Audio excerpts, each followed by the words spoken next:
Suresh Chaudhary, my YouTube channel Suresh physics point पर आपका हार्दिक स्वागत है। तो दोस्तों, अपने चैप्टर नंबर 1 विद्युत क्षेत्र चल रहा था, जिसके 11 वीडियो हमने कंप्लीट कर लिए थे। आज हम बात करते हैं 12वें वीडियो की।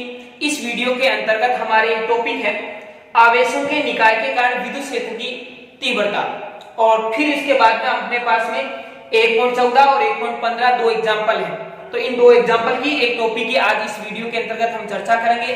तो उम्मीद करता हूं आप ध्यान से समझने का प्रयास करोगे। तो चलते हैं अपने पहले टॉपिक पर। तो पहला टॉपिक अपने पास में यह है कि आवेशों के निकाय के कारण विद्युत क्षेत्र की तीव्रता। अपने पास में एक समूह है जिसके अंदर बहुत सारे आवेश है, और उन सभी आवेशों की वजह से एक बिंदु पर हमें देखना है कि टोटल तीव्रता कितनी बनती है। यानी कि प्रत्येक आवेश कोई ना कोई तीव्रता जनरेट जरूर करेगा किसी बिंदु पर। तो सभी आवेशों के द्वारा किसी पर्टिकुलर एक बिंदु पर टोटल तीव्रता कितनी होती है वो हमें निकाल करके लानी है। तो इस टॉपिक की बात कर लेते हैं, इस पर क्वेश्चन कैसे बनते हैं। तो सबसे पहला जो क्वेश्चन बनता है वो ये बनता है कि अपने पास में कोई आवेशों का निकाय या समूह है, इसके कारण जो आवेशों की विद्युत तीव्रता होगी उसका अध्यारोपण के द्वारा व्यंजक प्राप्त कीजिए। तो अपने पास में इस प्रकार से व्यंजक आएगा। यदि क्वेश्चन अपने पास में आ जाता है कि किसी आवेश निकाय में Q1, Q2, Q3 dash dash dash Qn आवेश स्थित है, तो इन आवेशों के कारण किसी बिंदु P पर विद्युत क्षेत्र की तीव्रता का व्यंजक प्राप्त कीजिए, ऐसे भी पूछा जा सकता है। या फिर आपको ऐसे कह दे कि आवेश निकाय के समूह के लिए निम्न व्यंजक प्राप्त कीजिए, आपको लास्ट में ये व्यंजक दे दे। तो सारे जो भी क्वेश्चन बनते हैं उनका थोड़ा विशेष तरीके से आपको ध्यान रखना होगा। तो चलते हैं अपने क्वेश्चन पर। आवेशों के निकाय के कारण विद्युत क्षेत्र। तो सबसे पहले आवेशों का निकाय का जो विद्युत क्षेत्र ज्ञात करने का तरीका है वो है तीव्रताओं के अध्यारोपण के अकॉर्डिंग। हमने बलों का अध्यारोपण पिछले वीडियो में देखा है। आज हम बात करते हैं तीव्रताओं के अध्यारोपण की। सेम ही तरीका है, उसमें बलों को जोड़ते हैं, इसमें तीव्रताओं को जोड़ते हैं। बिल्कुल इजी वे में लेना। तो क्या कहता है ये सिद्धांत कि किसी बिंदु पर बिंदु आवेशों के समूह या निकाय के कारण, किसी बिंदु पर बिंदु आवेशों के समूह या निकाय के कारण विद्युत क्षेत्र की तीव्रता उस बिंदु पर प्रत्येक बिंदु आवेशों के कारण तीव्रताओं के सदिशों के बराबर होती है। दोस्तों, बात ऐसी है कि हमें किसी एक बिंदु पर तीव्रता निकालनी है, तो क्या करना पड़ेगा, हमें एक एक आवेश के द्वारा तीव्रता देखनी पड़ेगी। इससे कितनी है, इससे कितनी है, इस आवेश से यहाँ पर तीव्रता कितनी है, और फिर सभी का लास्ट में क्या कर देना होगा, सदिशों कर देना होगा। तो अपने पास में जो व्यंजक प्राप्त होगा वही टोटल तीव्रता के बराबर होगा। तो चलते हैं, बढ़ते हैं आगे। माना किसी आवेश निकाय में कोई आवेश समूह है, निकाय है, उसके अंदर Q1, Q2, Q3, Q4 dash dash dash dash Qn मान के n आवेश स्थित है। कितने आवेश स्थित है, टोटल n आवेश स्थित है। फिर आगे ये बोलता है कि इन आवेशों की बिंदु P पर स्थित Q0 आवेश से दूरियां जो है, देखो चित्र में देख लेते हैं। अपने पास में ये आवेशों का एक समूह है, इसके अंदर यहाँ पर Q1, Q2, Q3 और Qn, हमने 4 आवेश लिए हैं। अब ये क्या बोलता है कि यहाँ पर एक आवेश है Q0 इस जगह पर, तो इस Q0 पर इसके कारण से तीव्रता, इसके कारण से तीव्रता, इसके कारण से तीव्रता और इसके कारण से तीव्रता का हम टोटल योग कर लेंगे। तो ये बताता है कि पहले आवेश से इसकी दूरी कितनी है, r0 1 वेक्टर। कितनी है, r0 1 वेक्टर। दूसरे आवेश से कितनी दूरी है, r0 2 वेक्टर। तीसरे आवेश से r0 3 वेक्टर। चौथे आवेश से r0 n वेक्टर। किसकी, Q0 की। अब ये कहता है कि अध्यारोपण सिद्धांत के अकॉर्डिंग यहाँ पर टोटल तीव्रता कितनी होगी इस बिंदु पर। तो इस आवेश की वजह से तीव्रता E1, इस आवेश की वजह से तीव्रता E2, इस आवेश की वजह से तीव्रता यहाँ पर E3 और इस आवेश की वजह से यहाँ पर तीव्रता En वेक्टर है। तो हमें क्या करना है, इन सबका सदिश योग करना है। तो दोस्तों, यहाँ पर मैंने लिख लिया कि अतः बिंदु P पर आवेश निकाय की कुल तीव्रता, तो E वेक्टर बराबर E1 vector plus E2 vector, E3 vector plus dash dash dash dash En vector. ये सभी की मैंने तीव्रता यहाँ पर लिखी। अब सभी की वैल्यू उठा करके हमें इसमें पुटअप करनी है। तो E वेक्टर बराबर K Q1 बटा R0 1 स्क्वायर R0 1 K। दोस्तों, आपको पता है इससे पिछले वीडियो में हमने बात की थी विद्युत क्षेत्र की तीव्रता की। विद्युत क्षेत्र की तीव्रता क्या होती है, E बराबर F अपॉन Q0। और जैसे F की वैल्यू रखते हैं तो यहां पर आता है E बराबर K Q नॉट Q बटा R स्क्वायर, और ये बटा में क्या है Q नॉट, तो Q नॉट से Q नॉट क्या हो जाएगा, कैंसिल, क्या बचेगा KQ बटा R स्क्वायर। ये होता है विद्युत क्षेत्र की तीव्रता का सूत्र। विद्युत क्षेत्र की तीव्रता E का सूत्र क्या होता है, KQ बटा R स्क्वायर। इसी का हम यहां पर यूज करेंगे। तो देखते हैं, सभी के लिए मान लिख दो, E1 के लिए भी लिख दो, E2 के लिए भी लिख दो। तो E1 पहले कौन सी है, ये E1 है अपने पास में, यहां से इसके ऊपर लगने वाली। तो यहां पर आवेश Q नॉट है जिसके ऊपर लग रही है, किसकी वजह से लग रही है, Q1 की वजह से। तो यहां पर K Q1 दोनों के बीच की दूरी कितनी है, R नॉट 1 स्क्वायर, और यहां पर यदि सदिश रूप में लिखेंगे तो यहां पर R नॉट 1 K। ऐसे ही हमने दूसरे वाले पद को लिख दिया, क्या लिखा, K Q नॉट बटा R नॉट 2 की स्क्वायर और R not 2 K plus dash dash dash. ऐसे ही nवां पद लिख दिया, K QN यानी कि QN की वजह से तीव्रता यहां पर बटा में R नॉट N स्क्वायर और यहां पर R नॉट N K। पिछले वीडियो में मैंने आपको बताया था कि हमेशा विद्युत क्षेत्र की जो तीव्रता होती है ना, वो जिस आवेश की वजह से हम ज्ञात करते हैं वो आती है Q। यहाँ पर हम किसकी वजह से कर रहे हैं, इसकी वजह से, तो यहाँ पर Q1 आएगा। यहाँ पर हम किसकी वजह से कर रहे हैं, Q2 की वजह से, Q2 आएगा। Q3 की वजह से यहाँ पर कर रहे हैं तो Q3, और Qn की वजह से कर रहे हैं तो यहाँ पर Qn आएगा। ये हमने लिख दिया। अब इसके बाद में इसमें जो भी चीजें कॉमन आ रही है उनको बाहर ले लो, और यहाँ पर केवल कॉमन क्या आ रहा है, क्या आ रहा है, मैंने K को बाहर ले लिया। यहाँ पर Q1 Q2 Qn ऐसी चलती रहेगी सीरीज। यहाँ पर R not 1 R not 2 R not 3 R not 4 R not N, इस प्रकार से ये चलती रहेगी। तो मैं क्या करता हूँ, इसको समीशन में लिख देता हूँ, सम कर देता हूँ, जोड़ कर देता हूँ। जैसे ही मैंने लिखा समीशन I1 to N, यहाँ पर आ गया QI, यहाँ पर आ जाएगा R नॉट I की स्क्वायर, यहाँ पर आ जाएगा R नॉट I K। और ये तो हुई अपने पास में कैप के रूप में, सदिश रूप जरूर है और कैप के रूप में। यदि मेरे को इसको वेक्टर के रूप में लिखना है तो क्या करना पड़ेगा, यहाँ पर लिख लो वेक्टर और यहाँ पर एक घात बढ़ा दो। अब ये हुआ कैसे, वो मैंने पिछले वीडियो में आपको बता दिया। तो यहाँ पर आ जाएगा E वेक्टर बराबर K summation I1 to N, यहाँ पर QI बटा में R नॉट I की पावर 3, और यहाँ पर R not 1 R not I, और यहाँ पर आ जाएगा वेक्टर। ये अपने पास में वैल्यू आ गई। डायग्राम आपने अच्छे से समझ लिया, सारे टॉपिक को आपने अच्छे से समझ लिया। एक बार इसका स्क्रीनशॉट लो, फिर बढ़ते हैं एग्जांपल पर।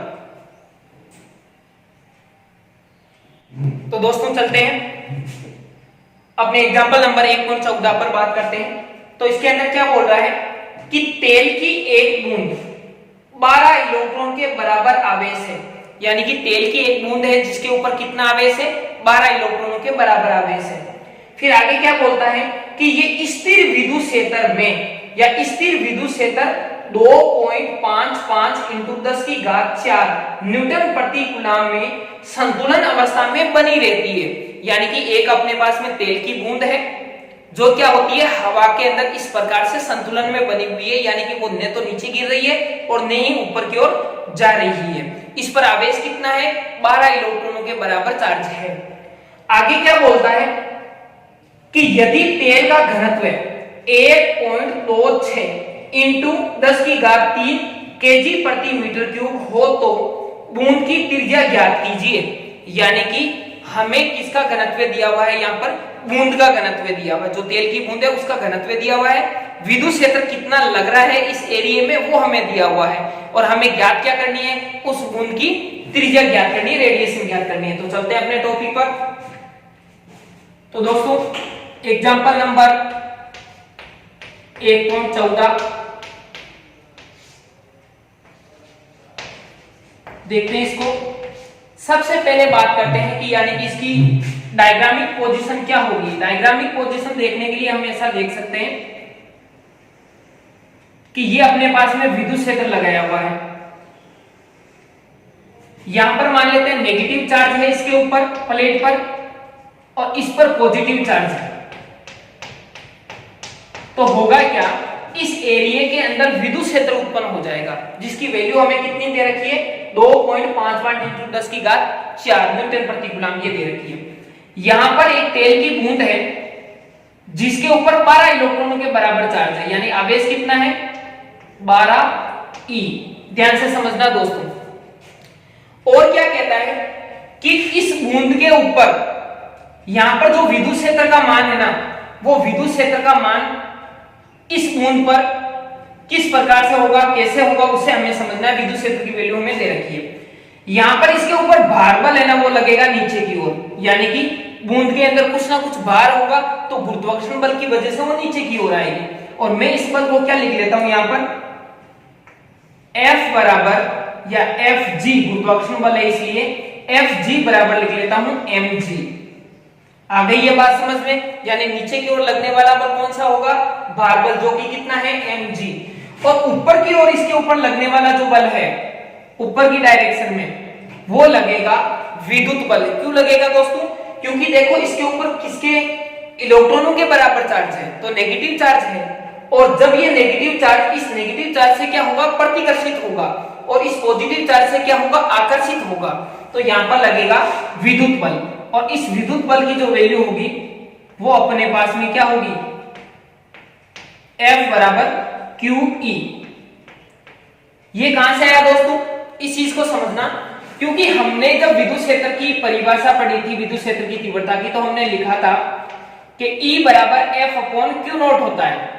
तो यहां पर Q नॉट को इधर भेज देते हैं, तो ये हो गया Q नॉट E बराबर F, यानी कि बल बराबर विद्युत क्षेत्र इंटू आवेश।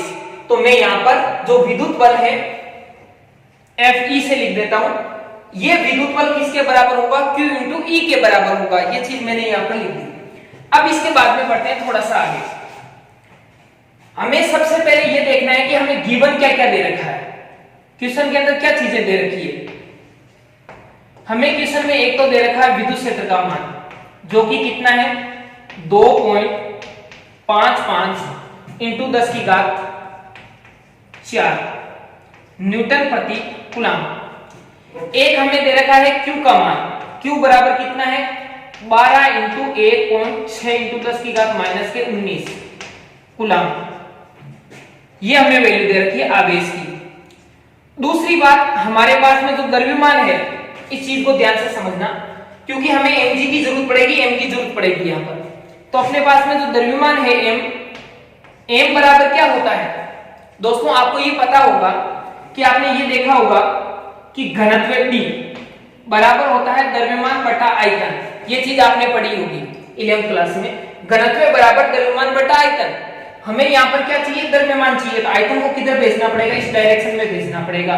तो यहाँ पर आ जाएगा घनत्व इंटू, और यहाँ पर क्या आ जाएगा आयतन। ये चीज हमने यहाँ पर लिखी, घनत्व इंटू आयतन। आगे थोड़ी सी बात करें इसकी, तो दोस्तों ये द्रव्यमान किसका है, बूंद का है। तो बूंद का आयतन कैसा होगा, आपको पता है बूंद गोलाकार होती है, तो गोले का आयतन क्या होता है। यहां से घनत्व की वैल्यू कितनी दे रखी, पहले ये बात कर लेते हैं। घनत्व की वैल्यू दे रखी 1.26 इंटू 10 की घात 3। ये तो आ गया किसकी जगह, D की जगह। आयतन क्या होगा, क्योंकि बूंद है तो बूंद का आयतन क्या होता है 4/3 पाई r क्यूब। ये अपने पास में आ गया किसका, m का मान। G का मान दोस्तों अपने पास में क्या होता है 9.8 मीटर प्रति सेकेंड। ये आ जाएगा अपने पास में kg में। तो दोस्तों यहाँ पर जितनी राशियां आ रही है उन सबको मैंने यहाँ पर क्या कर दिया, गिवन में लिख दिया। अब इसके बाद में हमें फाइंड आउट क्या करना है, फाइंड टू, हमें क्या निकालना है। और हमें यहाँ पर जो चीज निकालनी है वो निकालनी है त्रिज्या बूंद की, रेडिएशन हमें निकालनी है। V नॉट डेट हम क्या जानते हैं, यहां पर V नॉट डेट हम ये जानते हैं कि प्रश्नानुसार संतुलित अवस्था में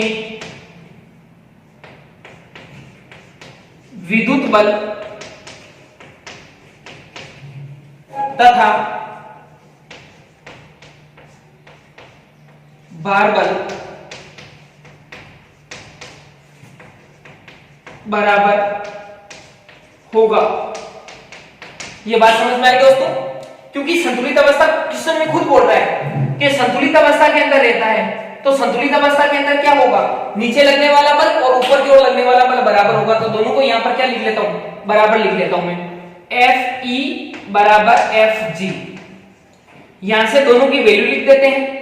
Fe की वैल्यू कितनी आएगी, Q इंटू ई, Q इंटू ई, जो कि यहां पर लिखी हुई है। यहां पर Fg की वैल्यू mg। अब यहां पर हम क्या करते हैं, इस m का भी मान लिख देते हैं। m का मान कितना होगा, यहां पर देखो m का मान होता है d इंटू वी। तो यहां पर मैं लिख देता हूं इंप्लाइड q इंटू ई बराबर m का मान हो जाएगा यहां से d यानी घनत्व इंटू v यानी कि आयतन और यहां पर इंटू g। दोस्तों अब मैं थोड़ा सा आयतन को तोड़ लेता हूं, जैसा इसमें तोड़ा था वैसे ही। तो आयतन को तोड़ने पर क्या प्राप्त होगा, यहां पर q इंटू ई बराबर d into 4/3 pi R cube into G. यहां तक बात समझ में आई इजीली। अब हमें क्या करना है, इसकी वैल्यू ज्ञात करनी है, किसकी, r की। तो बाकी राशि को क्या करना पड़ेगा, पक्षांतरित करना पड़ेगा। तो चलो बढ़ते हैं आगे। यहां पर पक्षांतरित करेंगे तो क्या होगा, इधर तो अपने पास में रहेगा 4/3 पाई आर क्यूब बराबर, इन बाकी राशियों को इधर भेज दो। तो यहां पर QE तो पहले से है, बटा में क्या चीज आएगी, QE तो पहले से पड़ा है, D और G ये दोनों आ जाएंगे बटा में, ये आ गया D और ये आ गया G। फिर यहां से हमें वैल्यू निकालनी है r की पावर 3 की। तो यहां पर क्या हो जाएगा, और QE अपनी जगह ही, ये 4/3 है ना, वो उधर जाते उल्टा हो जाएगा, 3/4 हो जाएगा। तो ये हो गया 3/4। यहां पर क्या आएगा अपने पास में, ये पाई भी चला जाएगा बटा में, पाई आ गया नीचे। D और G पहले से यहां पर है, D और G पहले से यहां पर है। अब देखो यहां पर r की पावर 3 बराबर, यहां पर अपने पास में जो वैल्यू आएगी 3/4 तो है ही। Q का मान कितना होता है, 1.6 इंटू 10 की घात माइनस के 19 इंटू E का मान कितना है, सॉरी Q यहां पर 12 इलेक्ट्रॉनों के बराबर है, तो मैं यहां पर 12 इलेक्ट्रॉनों के बराबर इसको लिखता हूं, 12 इंटू 1.6 इंटू 10 की घात माइनस के 19 और यहां पर इंटू E का मान कितना दे रखा है क्वेश्चन में, 2.55 इंटू 10 की घात 4 बटा, यहां पर 4 पहले लिख ही दिया। पाई का मान कितना होता है 3.14 इंटू डी का यानी घनत्व की जो वैल्यू है वो हमारे पास में दे रखी है क्वेश्चन में, कितनी है 1.26 इंटू 10 की घात 3, 1.26 इंटू 10 की घात 3, ये अपने पास में वैल्यू आ गई डी की। जी का मान कितना लेना है हमें 9.8। अब देखो दोस्तों सारी अपने पास में क्या आ गई, डिजिट आ गई। इन डिजिट को हम क्या करेंगे, सोल्व करेंगे, सरल करेंगे। उसके बाद में इधर आ रही है r की पावर 3 और हमें निकालनी है किसकी वैल्यू, r की वैल्यू। तो उम्मीद करता हूं आपके समझ में आया होगा, यहां पर आप r की वैल्यू कैलकुलेशन कर करके निकाल सकते हो। एक बार इसका स्क्रीनशॉट लो फिर बढ़ते हैं आगे। तो दोस्तों बात करते हैं नेक्स्ट एग्जांपल की, और नेक्स्ट एग्जांपल अपने पास में है 1.15।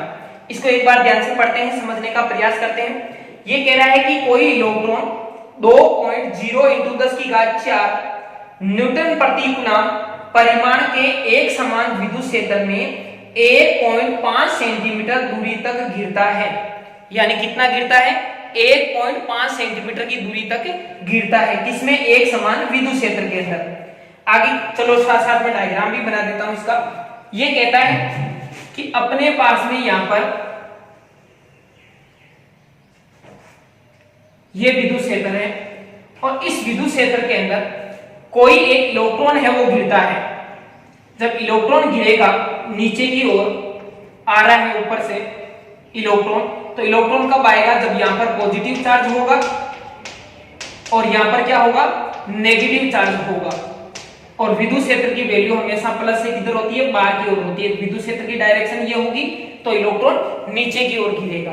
आगे ये क्या बोलता है कि गिरता है, इस क्षेत्र का परिमाण समान रखते हुए, क्वेश्चन को ध्यान से समझना, इस क्षेत्र यानी कि इस विद्युत क्षेत्र का जो मान है वो उतना ही रखना है मान समान रखते हुए इसकी दिशा उत्क्रमित कर दी जाए, दिशा उल्टी कर दी जाए, यानी कि पहले इधर से इधर है विद्युत क्षेत्र की दिशा, अब की बार इधर से इधर कर दो, यानी प्लस को ऊपर कर दो, नेगेटिव को नीचे कर दो। आगे क्या बोलता है, उत्क्रमित कर दी जाती है तथा जब कोई प्रोटॉन उस क्षेत्र में उतनी ही दूरी तक गिरता है, यानी कि ये क्या बोलना चाह रहा है, ये कहना चाह रहा है कि यदि हम एक काम करें, इसकी दिशा उलट दें, जब हम इसकी दिशा उलट देते हैं तो प्लस चला जाता है ऊपर और माइनस आ जाता है नीचे। अब की बार विद्युत क्षेत्र की डायरेक्शन है वो नीचे की ओर हो जाती है और यहाँ पर एक प्रोटॉन है वो नीचे की ओर गिरता है। प्रोटॉन है वो क्या करेगा, नीचे की ओर गिरेगा। क्यों? क्योंकि यहाँ पर अब की बार क्या है, नेगेटिव है और हमें लेना भी क्या है, प्रोटॉन लेना है दूसरी टाइम। यहाँ पर हमें प्रोटॉन को लेना है और फर्स्ट टाइम हमें किसको लेना है, इलेक्ट्रॉन को लेना है। ध्यान से समझना, ये इलेक्ट्रॉन वाली पोजीशन हो गई, ये प्रोटॉन वाली पोजीशन हो गई। अब दोनों में समानता क्या है, अकॉर्डिंग टू क्वेश्चन समानता ये है कि दोनों समान दूरी तक गिरते हैं। किस दूरी तक गिरते हैं, समान दूरी तक, यानी कि ये जितना गिरेगा उतना ही ये गिरेगा। क्यों? क्योंकि जब कोई भी कण नीचे की ओर गिरेगा ना, तो नीचे की ओर लगने वाला बल और ऊपर की ओर लगने वाला बल जब दोनों बराबर हो जाएंगे ना, तो कण वहीं रुक जाएगा, नहीं तो नीचे जाएगा नहीं ऊपर जाएगा। पर इसको छोड़ा कहां से गया था, यहां से छोड़ा गया था, यानी कि इस जगह से इसको छोड़ा गया है यहां से, और नीचे की ओर जा रहा है। यहां पर भी इसको यहां से छोड़ा गया है और नीचे की ओर जा रहा है। ये दूरियां है ना, ये दोनों की क्या है, समान है। तो देखो दोस्तों, इसके ऊपर बल कितना लग रहा है, यानी जो विद्युत बल का मान है वो अपने पास में E बराबर कितना लगेगा, यहां पर मैं लिख लेता हूं पहले QE, पर इलेक्ट्रॉन है इसलिए मैं इसको E लिखूंगा। वैसे अपने पास में होता है क्या है, QE होता है, पर यहां पर आवेश का मान कितना है, 1 इलेक्ट्रॉन के बराबर चार्ज है, इसलिए बल का मान कितना होगा, QE होगा। दोस्तों अब देखो हमारे पास में, हम यहां से इसको स्टार्ट कर लेते हैं, क्वेश्चन को 2 पार्टों में इसको करना पड़ेगा। तो जैसे ही मैं 2 पार्टों में इसको करने का प्रयास करता हूं, सबसे पहले इसके लिए देखते हैं कि जब इलेक्ट्रॉन गिरता है तो उस पर विद्युत बल जो लगेगा वो लगेगा F बराबर EE। समीकरण नंबर में 1 दे देता हूं इसको। आई इतनी बात समझ में। दूसरी बात, हम जब इलेक्ट्रॉन के लिए बात करते हैं सिंपल गति के लिए, तो हम यहां पर लिखेंगे बल,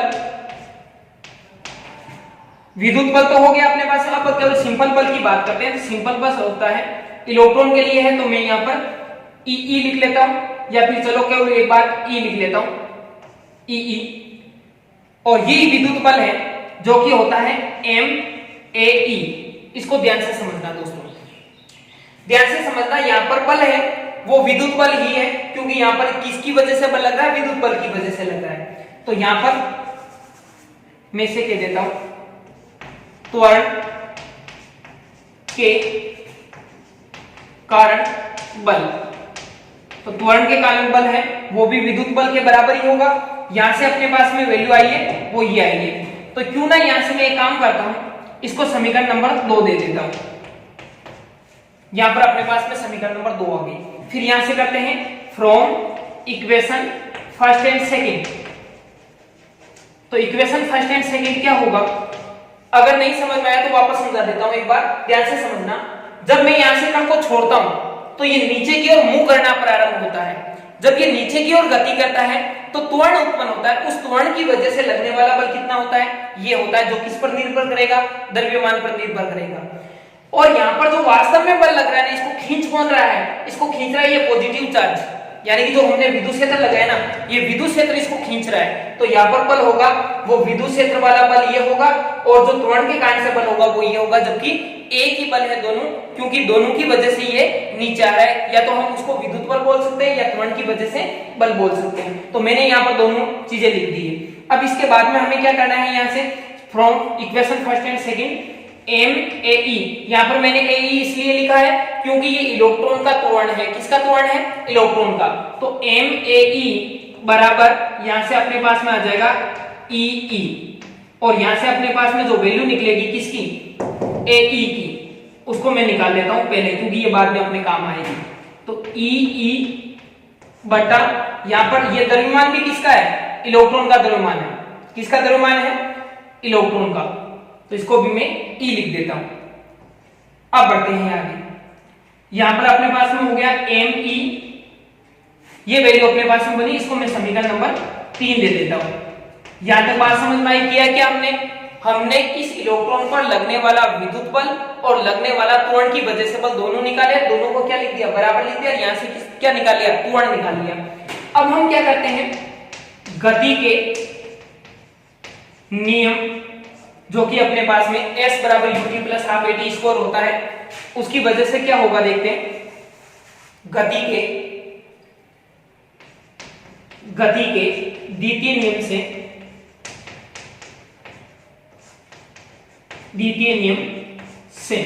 और द्वितीय नियम से क्या होता है, S बराबर ut plus half AT square, ये अपने पास में होता है। पर हमें यहाँ पर ये गति का नियम किसके लिए लगाना है, इलेक्ट्रॉन के लिए लगाना है, इसलिए यहाँ पर जो त्वरण आ रहा है ना, उस त्वरण की जगह लिखना है AE।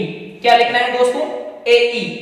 अब हमें क्या करना है, यहां पर एक इसकी जगह क्या लिखना है, 1.5। क्यों, क्योंकि दूरी कितनी दूरी तक गिरता है, ये क्वेश्चन में क्या बोल रहा है कि 1.5 सेंटीमीटर दूरी तक गिरता है, तो यहां पर 1.5 इंटू 10 की घात माइनस के 2, ये तो आ गया इसकी जगह। u की जगह आ गया 0 इंटू टी, u की जगह क्या आ गया 0। क्यों आया दोस्तों, क्योंकि यहां से क्या किया जाता है, इसको स्थिर अवस्था से छोड़ा जाता है। जब हम इसको छोड़ते हैं ना, तो इसकी स्पीड कितनी होती है, 0 होती है प्रारंभिक स्पीड, इसलिए u बराबर कितना होगा 0, t आ गया। फिर यहां से प्लस 1/2 और यहां से अपने पास में AE और यहां पर अपने पास में आ गया टी स्क्वायर। अब दोस्तों यहां पर अपने पास में वैल्यू है, ये पूरा पद 0 हो ही जाएगा, ये पद अपने पास में बचा, हमें ज्ञात क्या करना है, यहाँ पर t ज्ञात करना है। तो इस पद को देखते हैं कैसे बनेगा, ये आ गया 1.5 इंटू 10 की घात माइनस की 2। क्यों, क्योंकि 1.5 है वो सेंटीमीटर में है, उसको मीटर में कन्वर्ट किया तो 10 की घात माइनस 2, ये पद 0 हो ही गया। अब बचा क्या 1/2, 2 इधर आएगा तो किसमें हो जाएगा, गुणा में, 2 किसमें हो जाएगा, गुणा में, बटा यहां से हमें किसकी वैल्यू निकालनी है, t की वैल्यू निकालनी है, तो AE को भी इधर भेज दो, ये हो गया AE बराबर क्या बचा, t स्क्वायर। अब देखो क्या होगा, यहां से हमें वैल्यू चाहिए t की, t बराबर अंडरूट ऊपर कितना आ रहा है 2 इंटू 1.5 इंटू 10 की घात माइनस के 2 बटा AE। और आपको पता है AE की वैल्यू कहां से लिखेंगे, यहां से, क्योंकि समीकरण 3 में AE की वैल्यू है, तो यहां से क्या बन जाएगा, T बराबर अंडरूट 2 इंटू 1.5 इंटू 10 की घात माइनस के 2 बटा, जब मैं AE की वैल्यू देखता हूं दोस्तों ध्यान से देखना, EE जैसे यहां लिखूंगा EE और बटा में क्या आएगा ME, ME कहां चला जाएगा ऊपर, तो यहां पर आ गया ME और यहां पर क्या बचेगा EE। अब यहां से हमें क्या करना है, T की वैल्यू जनरेट करनी है, 2 1.5 इंटू 10 की घात माइनस के 2 ME का मतलब क्या हो गया, इलेक्ट्रॉन का द्रव्यमान। किसका द्रव्यमान, इलेक्ट्रॉन का द्रव्यमान।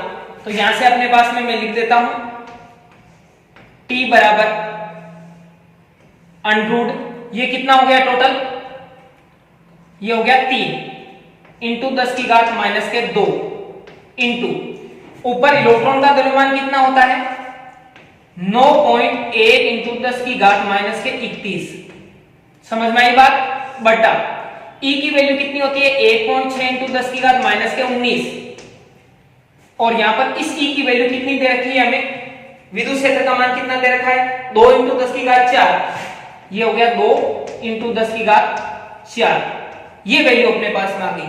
अब इन सबको हम क्या करेंगे, सोल्व कर करके T की वैल्यू निकाल लेंगे। अब आते हैं इस पर, जब इसका सेकंड पार्ट हम करेंगे तो सेकंड पार्ट भी सेम ऐसा ही है, उसमें क्या बोलता है कि आप एक प्रोटॉन को गिराओ नीचे की ओर, उतनी ही दूरी तक प्रोटॉन गिरता है। तो सबसे पहले वही बात प्रोटॉन के लिए, जब प्रोटॉन विद्युत क्षेत्र में गिरता है तो संतुलन की स्थिति में, और संतुलन की स्थिति में क्या होगा, E, या फिर ऐसा कह सकता हूं संतुलन की स्थिति में नीचे की ओर, या फिर जब ये गिरेगा तो दोनों त्वरण की वजह से और विद्युत की वजह से जो होगा वो होगा QE बल बराबर किसके बराबर होगा, नीचे की ओर जो गिर रहा है वो हो जाएगा MA, और यहाँ पर किसके लिए है, प्रोटॉन के लिए, और यहाँ पर द्रव्यमान भी किसके लिए, प्रोटॉन के लिए। ये सेम वही लाइन है दोस्तों, मैंने थोड़ा सा शॉर्ट किया है। ये वाली चीज और ये वाली चीज जब हम बराबर लिखते हैं तो जो हमें चीज प्राप्त होती है ना, उसी चीज को मैंने यहाँ पर लिखा है। संतुलन की स्थिति में दोनों बल क्या होंगे, बराबर होंगे। इससे आगे बढ़ते हैं, हमें यहाँ पर किसकी वैल्यू चाहिए, हमें वैल्यू चाहिए AP की। तो AP बराबर क्या बचेगा यहाँ से, QE, और QE की जगह हम चाहें तो E लिख सकते हैं, कोई दिक्कत नहीं है। क्यों, क्योंकि इलेक्ट्रॉन के बराबर ही क्या होता है, इसका चार्ज होता है। यहाँ पर MP, समीकरण नंबर इसको मैं दे देता हूं इधर 1। समझ में आई इतनी बात। हमें क्या करना है, विद्युत बल और जो त्वरण की वजह से लगने वाला बल है उन दोनों को क्या लिखना है, बराबर लिखना है, क्योंकि संतुलित अवस्था में बराबर होगा तो ही होगा। अब देखते हैं, बात करते हैं आगे। यहाँ पर AP अपने पास में वैल्यू आ गई। फिर यहाँ पर वही गति के तृतीय नियम से क्या होगा, गति के नियम से, गति के नियम से S बराबर UT प्लस हाफ, और यहां पर क्या लिख दूं, AP T square. UT plus half AT square होता है, पर यहां पर अपने पास में क्या प्रोटॉन है, इसलिए क्या लिख दिया मैंने, त्वरण किसका, प्रोटॉन का, और ये वैल्यू अपने पास में क्या हो जाएगी, 0। S की वैल्यू अपने पास में 1.5 इंटू 10 की घात माइनस के 2 बराबर यहाँ पर 0 इंटू T प्लस 1/2। यहाँ पर अपने पास में इसकी वैल्यू कितनी, एक बार चलो मैं AP लिख देता हूँ, AP इंटू यहाँ पर हो गया T स्क्वायर। ये पर 0, इन बाकी राशियों को इधर भेज दो, तो अपने पास में T स्क्वायर बराबर क्या बचा, T स्क्वायर यहाँ रह जाएगा, इन सब को इधर भेज दो, ये तो 0 होगी, इन सब को इधर भेजेंगे तो अपने पास में 2 इंटू 1.5 इंटू 10 की घात माइनस के 2 बटा, यहां पर ये राशि गुणा में है तो भाग में चली जाएगी, यानी कि AP हो जाएगी। जब मैं इसको समीकरण नंबर 2 दे दूं और from equation first and second करूं, from equation first and second, यानी कि 1 और 2 से यदि हम देखें तो हमें करना क्या है, AP की वैल्यू उठा करके यहां लिखनी है, तो लिख लेते हैं। यहां पर अपने पास में हो जाएगा T स्क्वायर बराबर अंडरूट, ऊपर कितना आ रहा है, मल्टीप्लाई कर लेता हूं दोनों को, 3 इंटू 10 की घात माइनस की 2 बटा AP की वैल्यू अपने पास में कितनी होगी, AP की वैल्यू यहां से उठाते हैं, नीचे तो आएगा E इंटू E, या फिर Q इंटू E लिख देता हूं, इजीली समझ में आ जाएगा। Q इंटू E और MP है वो ऊपर चला जाएगा, ये आ गया MP ऊपर।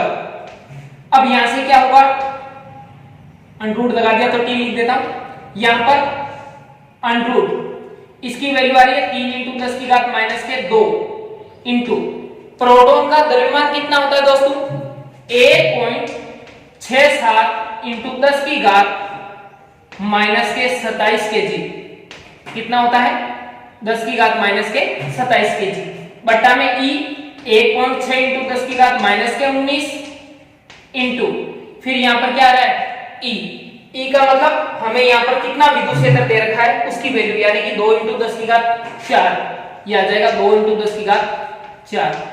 तो उम्मीद करता हूं दोस्तों समझ में आया होगा। यहाँ पर सारी राशियां आ गई है। दोनों में मेन जो फंडा है वो यही है कि आप त्वरण के कारण से बल और विद्युत के कारण से बल दोनों को बराबर रख दो और फिर त्वरण को उठा करके रख दो, त्वरण का मान इसमें पुटअप कर दो। बस इतनी सी छोटी सी बात है जिसको आपको समझना है। तो स्क्रीनशॉट लो, फिर बढ़ते हैं आगे।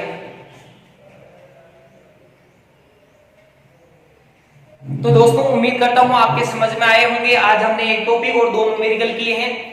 थोड़े से न्यूमेरिकल लेंथ है और थोड़े से जटिल है कैलकुलेशन करने से या इनको लिखने के तरीके से, इसलिए इसलिए थोड़ा सा इनमें टाइम लगता है। आप यदि इनकी प्रैक्टिस करते हो तो आप लोगों के लिए बहुत इजी चीजें हो जाएगी, और यदि आप इनसे भागोगे तो फिर आपके बहुत दिक्कत प्रारंभ हो जाएगी। तो इसलिए उम्मीद करता हूं आप साथ साथ में समझते रहो, देखते रहो, वीडियो को लाइक और शेयर करते रहो। थैंक यू, जय हिंद।